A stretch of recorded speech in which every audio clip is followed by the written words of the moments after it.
Programme Pakistan के साथ मैं हूं आपकी मेजबान हिरा आरिफ और प्रोग्राम में आपको खुश आमदीद करते हैं, लेकिन पश्तून स्टाइल में। बखैर रख ले नाज़रीन, आज जो है वर्ल्ड में पश्तून कल्चर डे मनाया जा रहा है। दुनिया में जहां कहीं भी पाकिस्तान और दीगर ममालिक हैं जहां पे पश्तून जो है वो रिहाइश पजीर हैं और वो रहते हैं, वहां पर पश्तून कल्चर डे जो है वो मनाया जा रहा है। पश्तून कल्चर जो डे है हमारा, पश्तूनों का कबायली ढांचा एक ऐसे खूबसूरत और शानदार निजाम पर कायम चला रहा है कि हर कबीला अपनी अपनी हैसियत और रवायात को बरकरार रखे हुए है। पख्तूनों के मुख्तलिफ कबाइल, मुख्तलिफ रस्म और रिवाज, रवायात के बावजूद एक ही कौमी धारे और सकाफती और तहजीबी दायरे में अपनी मखसूस कबायली शनाख्त के साथ रहते चलते आ रहे हैं। खाने पीने, लिबास, रहन सहन, रस्म और रिवाज, मेरे शेले, बर्तन, औजार, आलात, खेल और तफरीह, मशागिल के अलावा कौमी नौइयत के इदारे, मुकामात और आपस के समाजी मामलात और ताल्लुकात, मजहबी रसूमात, शादी ब्याह, खुशी गमी और रिश्तों के तौर तरीके और वसाइल और मसाइल के हवाले से कवानीन, असूल और ज़ाब्ते वगैरह सब सकाफत और तहजीब के मुख्तलिफ रूप और अक्स में पेश करते हैं।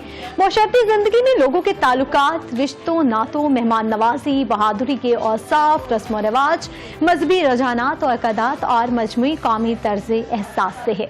पख्तूनों की तहजीब व सकाफत से वाबस्ता कुछ अहम मखसूस इक़दार और रवायात का भी जिक्र हो जाए, जैसा कि उनकी गोदल यानी कि पंगट, चश्मे नदी, वो ख़ास मुकाम जहाँ से गांव की दो शिजाएं घड़ों में पानी भरकर घरों को लेकर जाती हैं, जहाँ लड़कियों की महफिलें सजती हैं। अगरचे वहाँ मर्दों को जाने की इजाज़त नहीं होती, मगर फिर भी ये जगह रोमानी दास्तानों के लिए शोहरत रखती है। अलबत्ता अब ये रवायात ख़त्म हो चुकी हैं। ननौते की बात करें, किसी जुर्म को बख्शवाने का एक रवायती अंदाज इकरार और माफ़ी मांगने का इजहार है, जिसके मुख्तलिफ तरीके होते हैं, जिसे जिरके और ननवाते के तौर पर मुतासिरा ख़ानदान कबूल कर लेता है और उनके दरमियान जो है वो सुलह हो जाती है। मेहमान नवाजी की अगर बात की जाए तो एक ऐसी जो है आला इंसानी कदर और बाइसे रहमत इसको समझा जाता है। खूब मेहमान नवाज होते हैं पश्तून। और हुब्बुल वतनी की बात आ जाए तो पख्तून जो है अपने ईमान का जो समझते हैं और अपनी धरती की इज्जत और हिफाजत के लिए जान देना पख्तून वली की शान और आन करार देते हैं। तेगा यानी कि दो मुतहारिफ फरीकों में फायरबंदी के इस फैसले को तेगा कहते हैं। ये सदियों पुरानी ही रवायत है जो आज भी पख्तूनों ख़ुसूसन कबाइल में कायम और काबिल एहतराम है। पख्तून सकाफत में हुजरे को ख़ास दखल है, जहाँ गाँव के लोग जमा होकर मुख्तलिफ मामलात पर जो है वो गुफ्तो शनीद करते हैं। इसके अलावा कोई हुजरा ऐसा नहीं होता जहाँ रुबाब, घरा और ढोल ना हो। यही मौसीकी का एहतमाम होता है। पश्तो मौसीकी में सांदे, टप्पा, लोबा, रुबाई, लहकती, बदला, चहारबेद और गजल नुमाया है। चनांचे जो 7 इसनाफ पश्तो शायरी की हैं वही मौसीकी की भी हैं।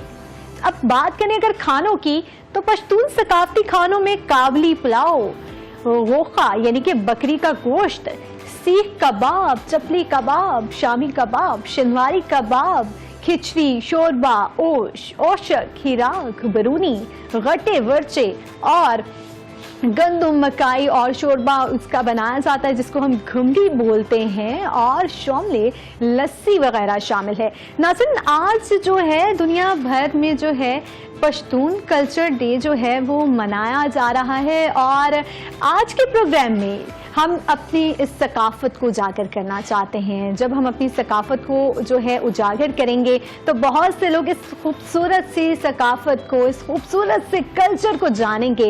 इसमें इतनी खूबसूरती है, इसमें इतनी वैरायटी है इस कल्चर की कि आप देखें तो आप हैरान रह जाएं। इतनी खूबसूरती माशाल्लाह इस कल्चर की। और पश्तून जो है माशाल्लाह से अगर उनकी बहादुरी की हम बात करें तो ऐसे बहादुर होते हैं, ऐसे पुरअज़्म लोग होते हैं ये, और इंसाफ पसंद भी जो है बहुत ज़्यादा होते हैं। आज जो है पश्तून कल्चर डे मनाया जा रहा है और प्रोग्राम के इसी हवाले से जो है आज हमने प्रोग्राम का आगाज़ किया है। और आपको बताऊं कि ये कल्चर बहुत ज़्यादा खूबसूरत है और इसमें बहुत ज़्यादा जो है वैरायटी है और हमेशा अपनी सकाफ़त को हमें उजागर करना चाहिए। ना सिर्फ आज पश्तून कल्चर डे तो मनाया ही जा रहा है, लेकिन इसके साथ साथ जो है वर्ल्ड साइन लैंग्वेज डे भी मनाया जा रहा है। यूएन की जानिब से वर्ल्ड साइन लैंग्वेज डे मनाया जा रहा है। वर्ल्ड साइन लैंग्वेज डे है क्या, इसी पर बात करने के लिए हमारे साथ जो है स्पीच थेरेपिस्ट जिक्रा वसीम मौजूद हैं। Zikra, welcome to the show. Thank you, welcome. कैसी हैं आप? मैं बिल्कुल ठीक, आप कैसी हैं? मैं भी ठीक हूँ। जिक्रा, सबसे पहले ये साइन लैंग्वेज डे जो मनाया जा रहा है इस पर थोड़ी सी रोशनी डाल दें कि ये क्यों सेलिब्रेट जो है किया जा रहा है या इसमें इसको क्यों उजागर किया जा, मखसूस दिन जिसको हम मना रहे हैं। अच्छा, बेसिकली जो साइन लैंग्वेज डे है उसमें ये है कि जो हियरिंग पीपल हैं जो कि सुन सकते हैं और जो डेफ पीपल हैं उनके दरमियान जो कम्युनिकेशन बैरियर है ये उसको खत्म करता है। हम थ्रू साइन लैंग्वेज, पहले तो यही एक माइंड में कॉन्सेप्ट आता था कि जो सुन नहीं सकते, बोल नहीं सकते, हम उनके साथ कम्युनिकेट नहीं कर सकते, तो उनमें बहुत बड़ा हमारा एक कम्युनिकेशन गैप था। With the help of sine language हम ये कम्युनिकेशन गैप जो है खत्म कर रहे हैं। इसमें क्या होता है कि हमारे डिफरेंट, हम थ्रू ये साइन लैंग्वेज आप कह लें कि एक विजुअल लैंग्वेज है। इसमें हम थ्रू जेस्चर्स, थ्रू हम बॉडी लैंग्वेज, थ्रू हम मूवमेंट्स, फेशियल एक्सप्रेशन हम कम्युनिकेट करते हैं। और ये डिफरेंट, जैसे कि हमारी डिफरेंट लैंग्वेजेस हैं, उर्दू एक लैंग्वेज है, इंग्लिश एक लैंग्वेज है, इसी तरह साइन लैंग्वेज भी एक लैंग्वेज है।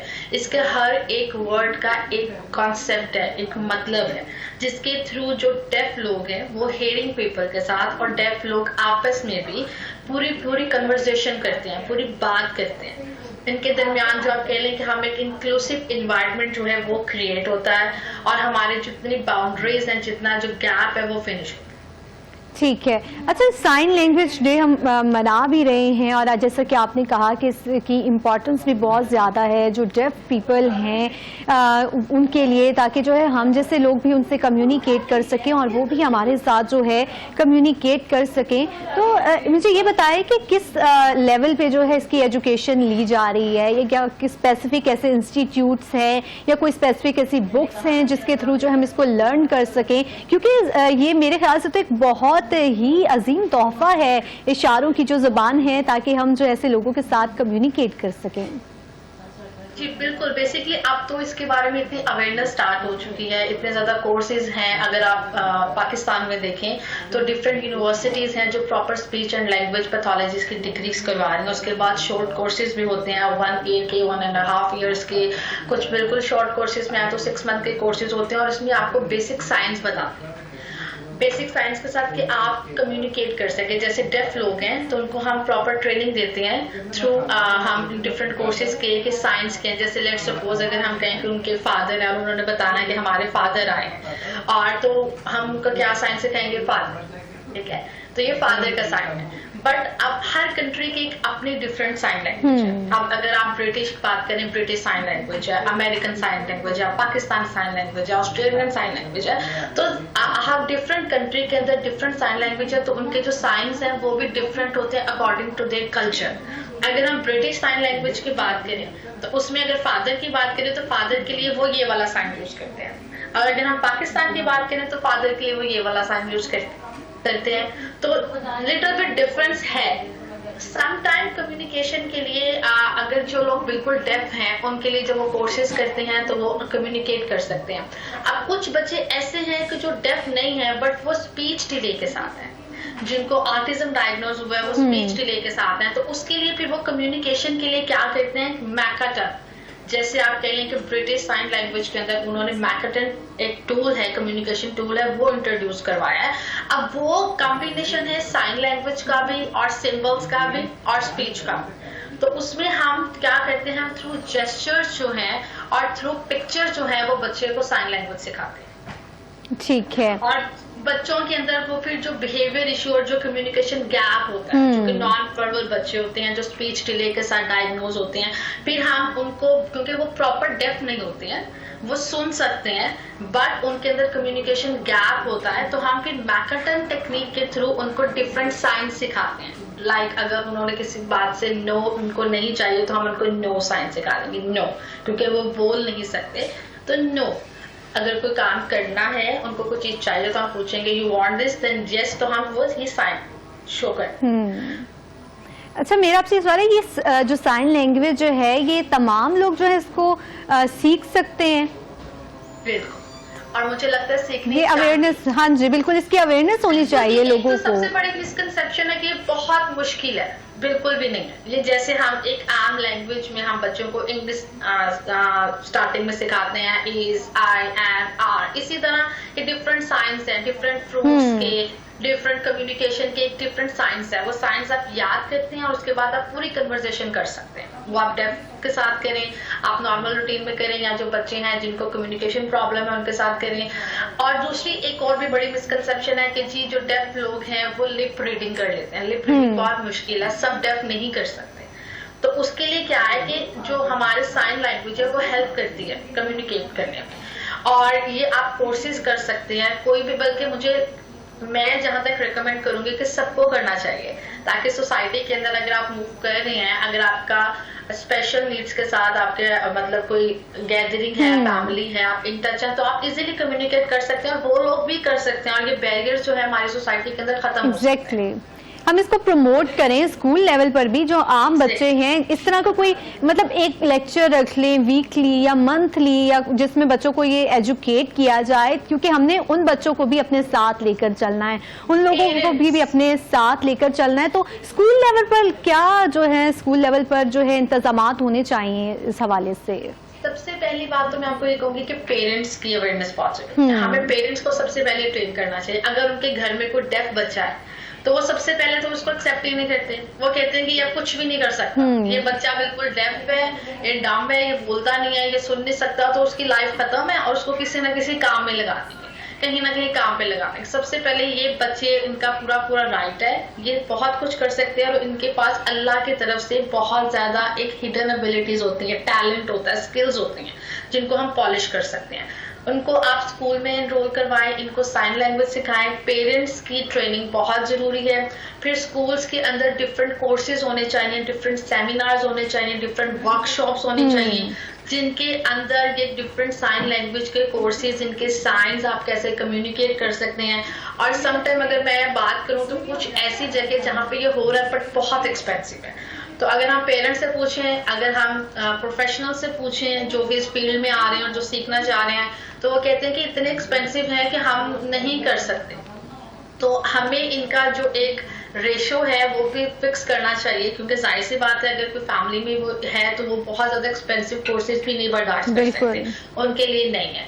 तो हमें चाहिए कि हम उनका जो ये एक रोल है मतलब जिस कोर्सेज का, उनको मिनिमम करें और उनका जो रेट है वो फिक्स करें। ज्यादा से ज्यादा स्कूल्स के अंदर वर्कशॉप ज्यादा रखवानी चाहिए, क्योंकि वो बेस है बच्चों की, और जब वो बेस स्ट्रांग होगी तो ही उसके बाद जो है हम उसको आगे कंटिन्यू कर सकेंगे। जब बच्चों की बेस स्ट्रांग हो जाएगी स्कूल्स के अंदर, तो वो कॉलेज लेवल और यूनिवर्सिटी लेवल पे भी जाते हैं। और इवन मैंने डेफ बच्चों को खुद पढ़ाया हुआ है अपनी क्लास के अंदर एक इंक्लूसिव इन्वायरमेंट के अंदर, और वो बच्चे जो है एमफिल लेवल तक जाते हैं।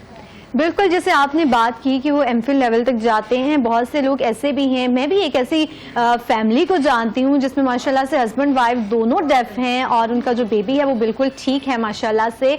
तो उनके पेरेंट्स ने एक इनिशिएटिव लिया, अब वो काम कर रहे हैं, अपनी जो लाइफ है उसको बेहतर अंदाज से जी रही हैं। जैसे कि आपने बात की ना कि जो डेफ होते हैं बच्चे मोस्टली पेरेंट्स से कहते हैं कि इसने क्या करना है, तो पेरेंट्स ही एक जो लेवल है खुद ही उससे पीछे हो जाते हैं। अगर पेरेंट्स स्टेप लें और ऐसे बच्चों को पढ़ाएं और उनका जो मुस्तकबिल है वो बेहतर बनाएं, तो यकीनन ऐसे लोग हमारे माशरे में बहुत, जैसे कि आपने बात की, टैलेंटेड हैं, तो अपने टैलेंट के थ्रू जो है वो बहुत काम आ सकते हैं इस दुनिया के भी, और स्पेशली अपने मुल्क का नाम भी रोशन कर सकते हैं। और उससे बढ़कर ये कि वो अपने आप पे मतलब वो किसी पर डिपेंड नहीं करेंगे, फिर वो इंडिपेंडेंट होंगे वो अपने मामलात में, सारी चीजों में। अच्छा, मेरा आपसे ये सवाल है कि जो साइन लैंग्वेज की हम बात करें, इसको लिखा भी जा सकता है?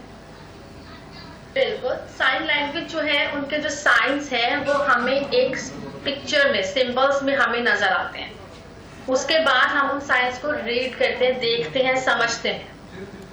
ठीक है। अच्छा, मुझे ये जैसे हम इस हवाले से सारी बात कर रहे हैं, तो मुझे ये बताएं कि मतलब अगर हम कोई ग्रामर है, कोई डिफिकल्ट चीज़ है, तो उसको बच्चे किस तरह से लर्न करेंगे या उसको किस तरह से कन्वे करेंगे आगे? अच्छा, बेसिकली जैसे मैंने आपको बताया कि जो साइन लैंग्वेज है वो थ्रू साइंस, जेस्चर्स, पिक्चर्स होती हैं हमारे पास। हम उनको थ्रू पिक्चर जो है हम वो बच्चों को दिखाते हैं। जैसे फ्रूट है तो साथ पिक्चर बनी होगी, साथ उसका साइन होगा, ठीक है। तो फिर हम बच्चे को वो चीज मॉडल करके दिखाते हैं कि लेट सपोज आपको एक काम, वाटर, ठीक है, आपको पानी चाहिए, तो पानी का साइन जो है वो हमने ऐसे बनाया होगा। अब इट डिपेंड ऑन कंट्री कि हम किस कंट्री के अंदर बच्चों को सिखा रहे हैं। अगर हम पाकिस्तान की बात करें तो पाकिस्तान का वाटर का साइन ये है।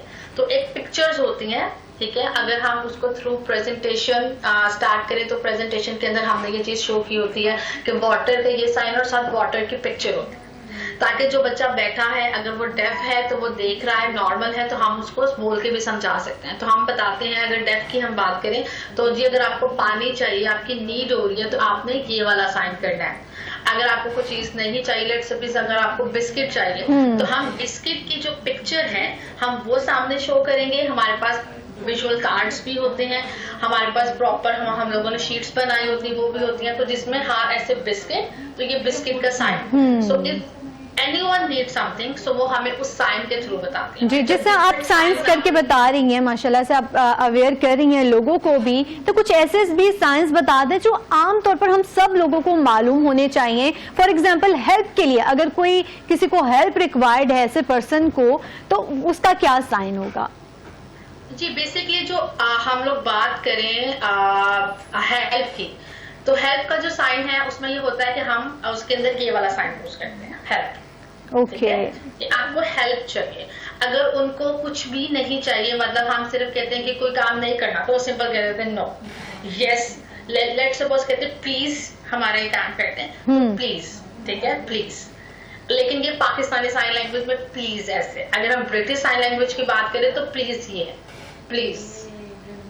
अच्छा, मुझे बता दें पाकिस्तान में कौन सी साइन लैंग्वेज यूज हो रही है, अमेरिकन या ब्रिटिश, और इसका डिफरेंस क्या है? हमारी Pakistan sign language. Okay, Pakistan की आप बात करें तो ब्रिटिश साइन लैंग्वेज, अमेरिकन की बात करें तो अमेरिकन। अच्छा, इसका मेन डिफरेंस क्या है? मतलब डिफरेंट, हर चीज का जो साइन है वो टोटली डिफरेंट हो जाता है। समटाइम्स सेम भी है, जैसे मैंने अभी आपको बताया कि पाकिस्तान साइन लैंग्वेज की बात करें तो अगर उधर आपके फादर आए तो आप फादर को क्या कहेंगे? फादर, ये साइन है, ठीक है। डेफिनेटली अगर आपको बताना है कि आपके साथ आज लेट्स सपोज जैसे मैं अगर यूनिवर्सिटी में इन बच्चों को पढ़ा रही हूँ, तो मैं उनको कहती हूँ कि कल आपने अपने फादर को साथ लेके आना है। आपके फादर आए तो वो भी ये साइन कर देंगे कि फादर। और अगर हम ब्रिटिश की बात करें तो वो फादर के लिए ये साइन यूज करते हैं। कुछ डिफरेंस आ गया। अगर हम प्लीज की बात करें तो वो प्लीज को पाकिस्तानी साइन लैंग्वेज में ऐसे कहेंगे, और अगर हम ब्रिटिश की बात करें तो वो प्लीज को इस साइन में यूज करेंगे। ठीक है, मुझे ये बता दें कि मतलब कोई ऐसे ऑनलाइन कोर्सेज हैं साइन लैंग्वेज के लर्न करने के लिए, क्या कोई सोशल मीडिया, कोई ऐसी एप्स हैं जिनके थ्रू हम ये फ्री ऑफ कॉस्ट जो है इसको लर्न कर सकें ताकि हम दूसरों के काम आ सकें? अच्छा, फ्री ऑफ कॉस्ट का तो ये है कि अगर हम इंटरनेशनली बात करें, जैसे अगर हम लोग यूके में, यूनाइटेड किंगडम वगैरह के जो रेजिडेंट्स हैं वो हैं, तो इनको फुली फंडेड कोर्सेज जो है गवर्नमेंट की तरफ से प्रोवाइड किए जाते हैं। पाकिस्तान के अंदर अभी ऐसी कोई फैसिलिटी नहीं है कि आपको फ्री ऑफ कॉस्ट कोर्सेज दिए जाए, बट जो कुछ ऑर्गेनाइजेशंस हैं जो कि 6 वीक का, 6 मंथ, उसके बाद 1 ईयर का और 8 मंथ के ये कोर्सेज जो है वो स्टार्ट करते हैं और करवाते हैं बच्चों को कि बच्चे आए और ये साइन लैंग्वेज सीखें। उसके बाद जैसे डिफरेंट यूनिवर्सिटीज हैं, रिफा यूनिवर्सिटी है, यूनिवर्सिटी ऑफ एजुकेशन है और यूएमटी है, इसमें स्पीच एंड लैंग्वेज के प्रॉपर कोर्सेज होते हैं। और यूएमटी के अंदर तो स्पेशल नीड्स के है, तो उसके बाद जो है ये डिफरेंट, जब स्पीच एंड लैंग्वेज पैथोलॉजिस्ट आप बनते हैं तो ये फुल फ्लेज एक डिग्री है जिसमें आप सब कुछ सीखते हैं। अगर आप डिफरेंट कोर्सेज की बात करें तो ये पाकिस्तान के अंदर कुछ ऑर्गेनाइजेशंस हैं या समर्स में ये कोर्सेज जो है वो इंट्रोड्यूस करवाए जाते हैं, बट फ्री ऑफ कॉस्ट तो अभी तक पाकिस्तान में मैंने कहीं नहीं देखी। हाँ, अगर आप पाकिस्तान से बाहर की बात करें तो यहाँ पे जो गवर्नमेंट है बहुत ज्यादा इनिशिएटिव्स ले रही है और बहुत ज्यादा कोर्सेज हैं जो आप इनरोल करते हैं और उन कोर्स की जो है वो वर्थ भी होती है और आपको डेफिनेटली सर्टिफिकेट भी दिया जाता है और आप प्रोफेशनली अपनी जर्नी भी स्टार्ट कर सकते हैं। और अगर मैं ये गैप देखूं तो मैं कहती हूँ कि मैं रेकमेंड करती हूँ कि हमें पाकिस्तान में भी इस लेवल के जो है काम करना चाहिए और हमें ये जो कोर्सेज हैं और इस तरह के जो स्टेप्स हैं वो उठाकर इनिशिएट करना चाहिए। ठीक है, और कोई मैसेज आप देना चाहें हमारे इस प्लेटफॉर्म के थ्रू ताकि लोग जो है इस हवाले से अवेयर भी हो सकें, या कौन कौन से ऐसे और इनिशिएटिव्स जो हैं गवर्नमेंट को लेने चाहिए? सबसे पहले तो मैं ये कहूंगी कि हमें साइन लैंग्वेज को प्रमोट करना चाहिए। हमें साइन लैंग्वेज को सिर्फ डेफ की हद तक नहीं करना चाहिए कि जो डेफ हैं, हमें जो हेयरिंग पीपल हैं उनको भी इसकी इम्पोर्टेंस बतानी चाहिए कि ये बहुत इंपॉर्टेंट है। और हमें, क्योंकि अगर आप सिर्फ डेफ की बात ना करें, स्पेशल नीड्स, क्योंकि आजकल पाकिस्तान के अंदर स्पीच डिले बच्चों का, ऑटिज्म का रेशो इतना ज्यादा इंक्रीज हो रहा है कि हमने अगर उन बच्चों को स्पीच सिखानी है तो हमें साइन लैंग्वेज आनी चाहिए। हम उनके साथ पेक्स यूज करते हैं, हम उनके साथ मैकर्टन टेक्निक यूज करते हैं और वो साइन लैंग्वेज का ही नाम है। आप ये सोचें कि इस टाइम जो मैकर्टन टेक्निक है वो साइन लैंग्वेज की एक है और ये 40 कंट्रीज में इस टाइम जो है वो यूज हो रही है, 40 कंट्रीज के अंदर। तो हमें सबसे पहले तो लोगों को इसके लिए नॉलेज देनी है, अवेयरनेस देनी है और हमें उनको आगे लेके चलना है कि ये इसकी ये इतनी इंपॉर्टेंस है और आप ये कोर्सेज करें। और कोर्सेज जो है वो हर यूनिवर्सिटी में स्टार्ट करने चाहिए, हर ऑर्गेनाइजेशन के अंदर स्टार्ट करने चाहिए।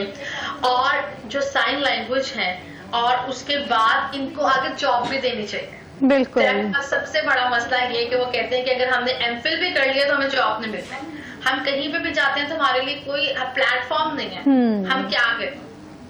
ठीक है, तो हमें इनको ये प्लेटफॉर्म भी देने हैं कि अगर आप इतना लर्न कर रहे हैं, आगे तक जा रहे हैं, अपने एजुकेशन सिस्टम के अंदर आगे तक जा रहे हैं, तो हमें इनको इतना प्लेटफॉर्म देने हैं कि आगे अपने करियर को आगे लेके चल सकें। जी ठीक है, जिक्रा हबीब साहिबा हमारे साथ मौजूद थी। जिक्रा, बहुत शुक्रिया।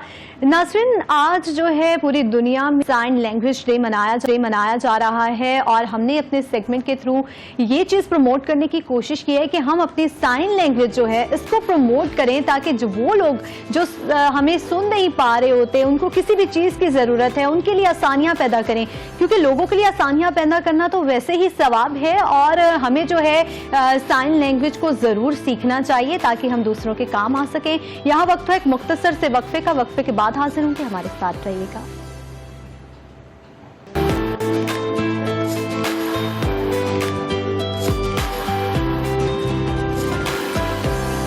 वेलकम बैक नाज़रीन।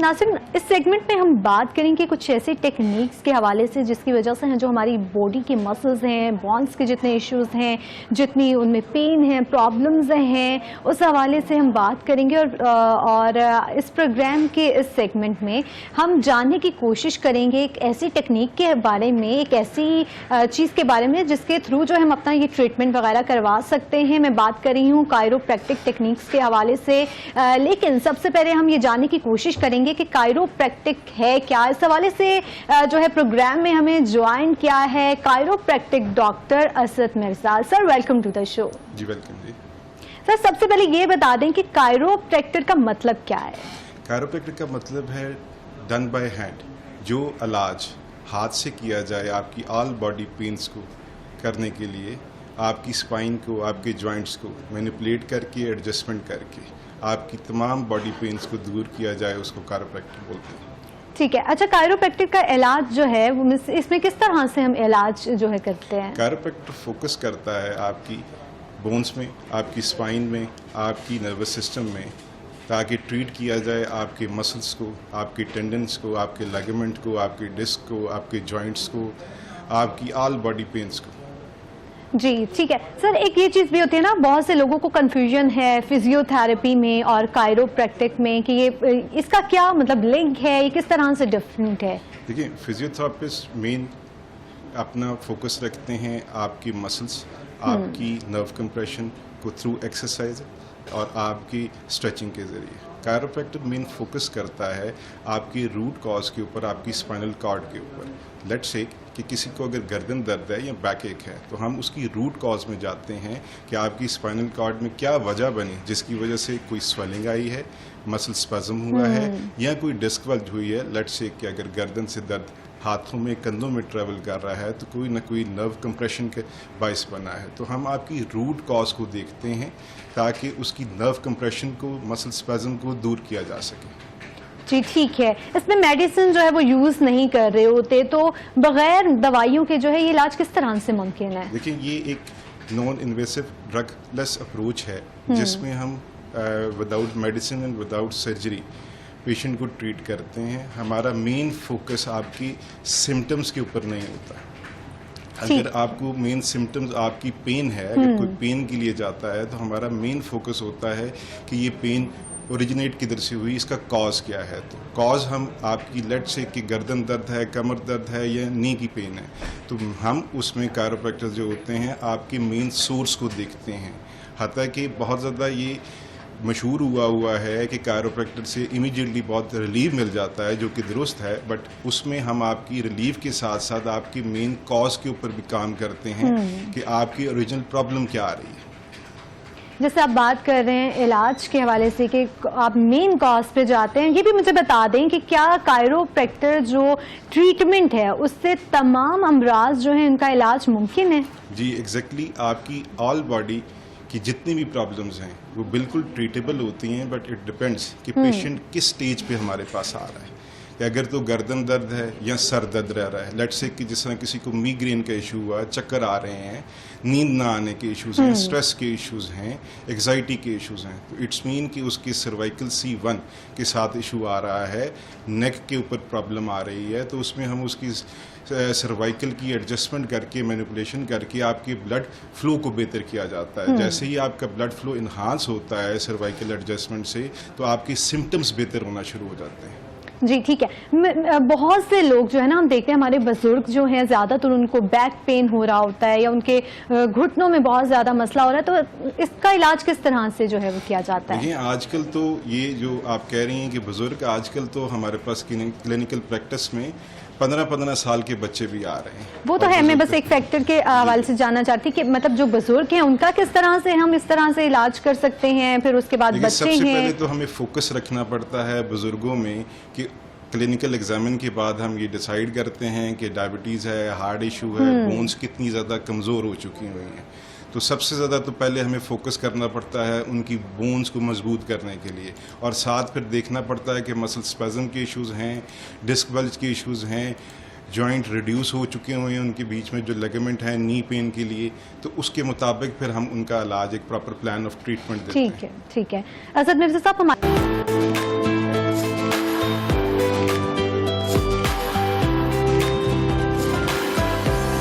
वेलकम बैक नाजरीन। ब्रेक से पहले हम बात कर रहे थे कि अद्वियात के बगैर इलाज किस तरह से मुमकिन है। डॉक्टर असद मिर्ज़ा साहब हमारे साथ मौजूद हैं, लेकिन मसला यह कि पाकिस्तान में जो है 99% जितनी भी प्रॉब्लम्स हैं उनका इलाज पैनाडोल है। तो क्या पैनाडोल जो है वो वाकई ही इफेक्टिव है, या हम पैनाडोल से किस तरह से जान छुड़ा सकते हैं? सर बताइएगा। देखिए, जो मेडिसिन हैं, जो हम पेन किलर्स खाते हैं, वो हम लोग तो अट्यून हुए हैं उनके ऊपर के फौरी तौर पे पेन रिलीवर के तौर पे हमें काम दें। जिस तरह कि आपकी सर दर्द हो गया, माइग्रेन हो गया, आपकी चक्कर आना, नींद का ना आना, स्ट्रेस रहना, इन सारे इश्यूज़ के लिए हमारे घर में तो एनी टाइम मेडिसिन पड़ी होती हैं। तो सबसे पहले तो इस चीज़ के ऊपर फोकस होना चाहिए कि हम जो डॉक्टर की तरफ अप्रोच कर रहे हैं, भाग रहे हैं, कि ये इशू आ क्यों रहे हैं, इसके कोर इश्यूज़ क्या हैं। आपकी पीछे से ब्लड सर्कुलेशन जो सर्वाइकल से है वो कम हुई है। जब भी आपके चक्कर आ रहे हैं, सर दर्द हो रही है, आधे सर का दर्द है, माइग्रेन है, तो इट्स मीन कि आपकी सर्वाइकल C1 C2 के ऊपर कोई ना कोई कंप्रेशन नर्व के ऊपर आ रही है, जिसकी वजह से ब्लड सर्कुलेशन प्रॉपर नहीं जा पा रही, और उसके सिम्टम्स के ऊपर आपको ये रिएक्शन हो रहा है कि आपके सर दर्द या गर्दन दर्द या कमर दर्द या फिर आपके आधे सर का दर्द जो माइग्रेन है, ये इश्यूज आते हैं। बट हम उसको सबसाइड करते हैं सिर्फ सिम्टम्स को, कॉज को दूर नहीं करते हैं। कि जो पेन आ गई है वो तो आपका सिम्टम आ गया, बट आप उसके कॉज को दूर नहीं करते। तो कायरोप्रैक्टर इसमें आपकी ब्लड सर्कुलेशन को इन्हांस करता है, आपकी सर्वाइकल एडजस्टमेंट करके at the level of C1 C2।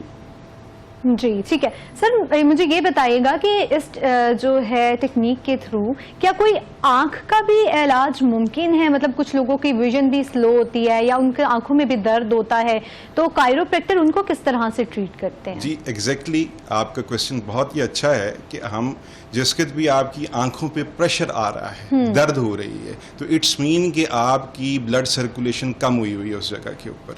तो कायरोप्रैक्टर सबसे पहले तो आपकी ब्लड सर्कुलेशन को इन्हांस करता है, जो उसका टारगेट होता है कि आपकी स्पाइनल मैनिपुलेशन, आपकी सर्वाइकल एडजस्टमेंट करके आपकी ब्लड फ्लो को इन्हांस करता है, और उसके साथ साथ ही आपके सिम्टम्स में भी आपको रिलीफ मिलना शुरू हो जाता है।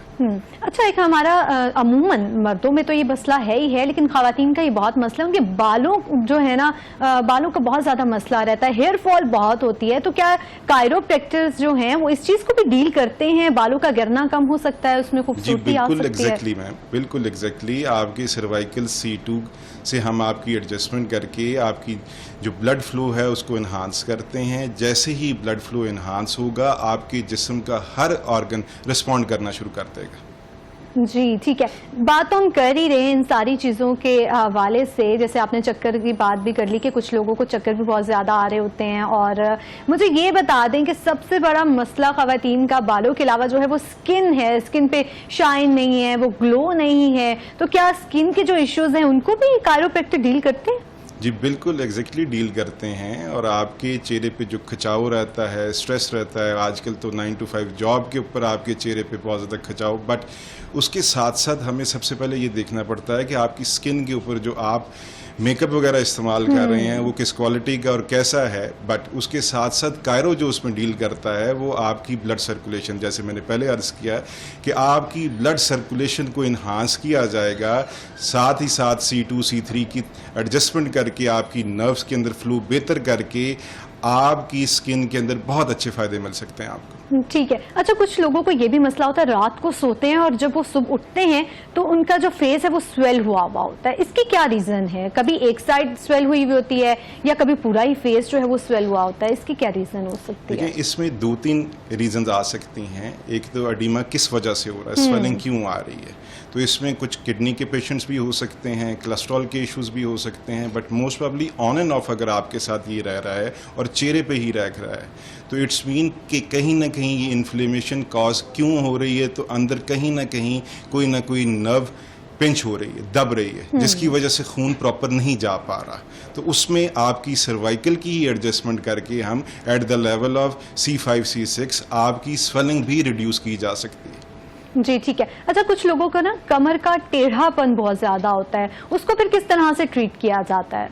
कायरो का मेन फोकस ही कायरोप्रैक्टर का होता है कि आपकी स्पाइन की अलाइनमेंट की जाए, आपकी लिडोसिस कर्वेचर को प्रॉपर अपनी जगह पे लेके आया जाए। तो कायरो ट्रीटमेंट है ही इस चीज़ के लिए कि आपकी स्पाइन को प्रॉपर अलाइन रखा जाए, और आपका जो टेढ़ापन है, प्रॉब्लम ये है कि टेढ़ापन एक दिन में नहीं आ रहा। आजकल हम लोगों का जो पोस्चर है, बैठने का जो तरीकाकार है, हम ऑफिसेज में सिस्टम के सामने बैठ रहे हैं तो स्लाउजी ढीले होके बैठते हैं, कंधे गिरा के बैठते हैं, या टिल्ट होके अपनी हिप बाहर निकाल के बैठते हैं, तो हमारी स्पाइन के ऊपर प्रेशर आता है, जिसकी वजह से हमें स्ट्रेटनिंग ऑफ लंबर स्पाइन के इश्यूज बहुत ज़्यादा आते हैं। हम थोड़ा सा भी किसी के साथ मॉल में चल रहे हैं, फैमिली के साथ, ऑफिस में बैठे हैं, तो बैक एक या गर्दन दर्द फौरी आ जाती है। तो कायरो की यही स्पेशलिटी है कि वो आपके कॉज को ओरिजिनली दूर करता है, आपके पोस्चर को करेक्ट करता है, आपको गाइड करता है, और आपके विटामिन्स को बूस्ट ऑन रखता है, ताकि अगर कोई भी आपको हल्का सा जर्क या कोई वजन उठा लें तो आपको स्पैज़म भी ना आए। डिस्क बल्ज तो दूर की बात है। अच्छा, ये ट्रीटमेंट कितनी देर में जो है वो किया जाता है? मतलब कितना टाइम लगता है इस प्रॉब्लम को ट्रीट करने के लिए? देखिए, इसमें डिपेंड करता है। अगर तो आप स्पैज़म के लिए आए हैं, जिसको चुक नॉर्मली हम बोलते हैं, जो मसल्स की हद तक ही रहता है, उसमें तो आपको इमीडिएटली 1-2 सेशन में ही रिलीफ मिल जाएगा। बट अगर आपको नर्व कंप्रेशन है, जिसको हम डिस्क बल्ज या हर्निएशन बोलते हैं, अगर नर्व कंप्रेशन आ गई है तो उसमें एज टू एज डिपेंड करता है कि अगर आपकी बिलो 40 है तो उसमें रिकवरी बहुत जल्दी आने के चांसेस होते हैं, और अगर आप ओल्ड एज में हैं, 60 साल की उम्र में, और ऊपर से डायबिटीज़ भी है, तो उन जैसे पेशेंट्स में थोड़ा सा टाइम लगता है, बट फिर भी ट्रीटेबल होते हैं। बट पेशेंट्स को मैं इस वक्त आपके नाज़रीन को ये रिक्वेस्ट करना चाहूँगा इस चीज़ के ऊपर कि अपनी पेन को बर्दाश्त करने के बजाय, अपने जो इलाज है उसको प्रॉपर फौरी तौर पे ट्रीट किया जाए, ना कि दर्द हम पेन किलर्स मेडिसिन खा खा के अपने गुर्दों को अपने स्टमक को ख़राब कर लें और डॉक्टर के पास उस वक्त जाएँ जिस वक्त आपका इलाज मुमकिन ना हो। जी, अच्छा, जैसे आप बात कर रहे हैं ना कि जो ट्रीटमेंट है इसको दिया भी जाता है, पेशेंट की भी आपने बात की कि डायबिटिक पेशेंट जो है उनका थोड़ा मुश्किल हो जाता है, जो लोग कैंसर से डील कर रहे हैं या फिर कुछ लोगों को जो है लीवर प्रॉब्लम है, हार्ट का प्रॉब्लम है, तो उनको किस तरह से फिर ट्रीट किया जाता है? उनके लिए इलाज जो है कारआमद है? देखिए, मैंने पहले अर्ज़ किया कि आपकी स्टेज होती है, अगर कैंसर हो चुका है, अगर आपको लिवर हेपेटाइटिस ए बी के सिम्टम्स हैं, या अगर आपको जो हार्ट के इश्यूज आ चुके हुए हैं, ब्लॉकेज हो चुकी हुई है, तो उस कैटेगरी में तो पेशेंट हम ट्रीट नहीं कर पाएंगे, क्योंकि उसका जो प्रॉब्लम है बहुत ज़्यादा इन्हांस हो चुका हुआ है। अब उसके केसेस को कायरो डील नहीं कर पाएगा। बट अगर आप इनिशियल फेजेस जो बॉडी पेन्स के लिहाज से है, आप पेन किलर्स के ऊपर हैं, जिस तरह आपने अभी बताया लिवर जो है, यही लिवर जो मैं बता चुका हूँ कि डैमेज करते हैं हम हर तरह की पेन किलर्स खा खा के। तो आप पहले उस चीज़ का क्योर करें, आप इलाज को पहले फॉलो अप कीजिए, ना कि जिस वक्त आप ट्रीटेबल ना रहें तो उस वक्त आप डॉक्टर्स के पास जाएं। जी, अच्छा, हमने ओल्ड एज की बात कर रहे थे इससे कबल, तो ये बताइएगा कि किस एज तक जो है ये इलाज जो है बुजुर्गों का वो हो सकता है, क्योंकि बोन्स जो हैं वो वीक हुई हुई होती हैं, तो उनको किस तरह से फिर आप ट्रीट कर रहे होते हैं? समटाइम ऐसा होता है कि कुछ लोगों को एंकल इशू भी हो जाता है, जो टखना है वो निकल जाता है, बुजुर्ग हैं उनको सही तरह से नज़र नहीं आ रहा होता, गिर भी जाते हैं, तो फिर किस तरह से आप ट्रीट करते हैं? देखिए, कायरोप्रैक्टर का मेन फोकस ही यही होता है कि वो आपकी बोन्स मजबूत करते हैं। अब हड्डियां जो हैं आपकी, सबसे ज़्यादा रिच अमाउंट इसमें विटामिन डी और कैल्शियम है, बट हमारे यहाँ इधर प्रॉब्लम ये है कि हम कमरों की हद तक महदूद रह गए हुए हैं, हम सनलाइट एक्सपोज नहीं करवाते अपने जिस्म के साथ। पाकिस्तान तो बड़ा इस चीज़ के ऊपर अल्लाह का शुक्र है कि every day is a Sunday, हमें हर दिन सूरज मिल जाता है, बट फिर भी हम कमरों की हद तक महदूद रह गए हुए हैं, ना हमारा एक्सपोजर पाक तक रह चुका हुआ है। तो हमें अपना विटामिन डी और कैल्शियम लेवल को बूस्ट ऑन रखना चाहिए। हम पेशेंट्स को जो ओल्ड एज में आते हैं, हम उनकी हड्डियों को मजबूत करते हैं और उसके साथ साथ उनकी जो अलाइनमेंट है स्पाइन की, बेशक जॉइंट्स की है या बेशक आपकी स्पाइन की है, तो उसको अलाइन करते हैं और वर्टेब्रास को अपनी जगह पे लेके आते हैं और आपकी डिस्कों को अपनी जगह पे लेके आते हैं, और अल्टीमेटली उस जगह का जो ब्लड का फ्लो है वो इन्हांस होना शुरू हो जाता है और पेशेंट के सिम्टम्स रिड्यूस होना शुरू हो जाते हैं। अच्छा, इसके साथ साथ जैसे आपने बात की ना कि विटामिन डी वगैरह हमें सप्लीमेंट्स कौन से सजेस्ट करेंगे, और ये भी बता दें कि आप लोग स्पेसिफिक कोई ऐसे सप्लीमेंट्स हैं जो पेशेंट्स का जब इलाज हो रहा होता है ड्यूरिंग ट्रीटमेंट जो है फिर उनको आप रेकमेंड करते हैं? देखिए, हम एडवाइस करवा देते हैं आपको, जो बोन से रिलेटेड सबसे ज़्यादा विटामिन जो फॉलोअप रखने चाहिए पेशेंट्स को, वो विटामिन डी एंड कैल्शियम है। ये तो 40 साल तक के जो पेशेंट्स हैं उनको विटामिन डी और कैल्शियम अपना बूस्ट ऑन रखना चाहिए, और इसके साथ साथ अगर ओल्ड एज या डायबिटीज़ में आ गए हैं तो विटामिन B12 भी आपको इसके साथ साथ अपना बूस्ट ऑन रखना चाहिए। जी, अच्छा, जैसे आजकल फिजिकल एक्टिविटी कम हो गई, बहुत सारे लोग जो हैं वो ई-कॉमर्स वगैरह और ये सारी चीज़ें कर रहे होते हैं, ऑनलाइन वर्क कर रहे होते हैं, तो उनके लिए कोई ऐसी एक्सरसाइज जिसको वो करने के बाद जो है उनका जो ये सिस्टम है प्रॉपर वो एक्टिव रहे?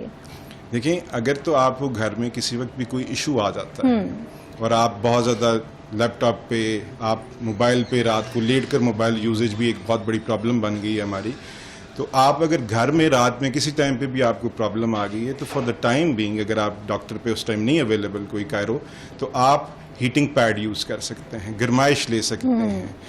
आप कोई भी घर में बॉटल गर्म करके पानी की उसको टकोर कर सकते हैं उस हिस्से की, ताकि फॉर द टाइम बीइंग उस एरिए की जो स्वेलिंग है वो रिड्यूस हो जाए और आपकी ब्लड सर्कुलेशन इन्हांस हो जाए। बट इसके साथ साथ इधर एक चीज़ ऐड करना चाहूँगा जो हमने अपनी क्लिनिकल प्रैक्टिस में बहुत ज़्यादा देखी है, कि जब भी पेशेंट घर में कोई, आजकल ऑइंटमेंट आती हैं पेन रिलीफ के लिए, तो वो लगाते हैं और उसके ऊपर हीटिंग पैड भी यूज़ कर लेते हैं, तो वो ब्लिस्टर कॉज करता है।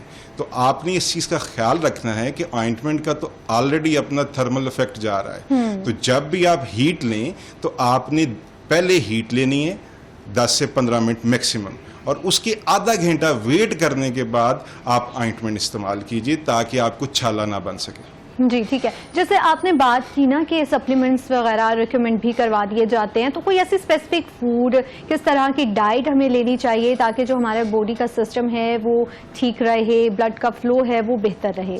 देखिए, सबसे पहले तो आपको ये मैं कहूँगा कि आपका जो खालिस फूड है जिसमें दूध शामिल है, जिसमें आपके जो ये फास्ट फूड है वो अवॉइड कीजिए।